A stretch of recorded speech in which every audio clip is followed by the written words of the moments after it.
Sunday అనుకురా, Monday అనుకురా, ఎప్పటికీ నీ దాన్నరా అని మాట ఇచ్చి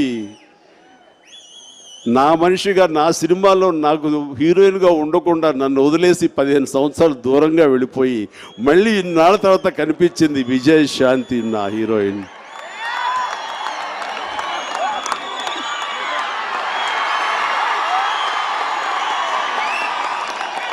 అండ్ విజయశాంతి తోటి నాకు చాలా ఎమోషన్. ఎంత కుటుంబ సభ్యులా ఉండేవాళ్ళం అంటే హీరో హీరోలుగా కాదండి.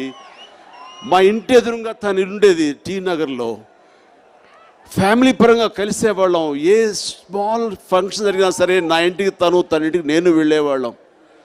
అండ్ ఆ తర్వాత సినిమాలకు సంబంధించి దాదాపుగా 19-20 సినిమాలు చేసాం. ఎంత చక్కగా చేసేవాళ్ళం, ఎంత హుషారుగా చేసేవాళ్ళం, ఎంత కలిసిమెలిసి చేసేవాళ్ళం, ఎంత ఫ్రెండ్లీగా చేసేవాళ్ళం.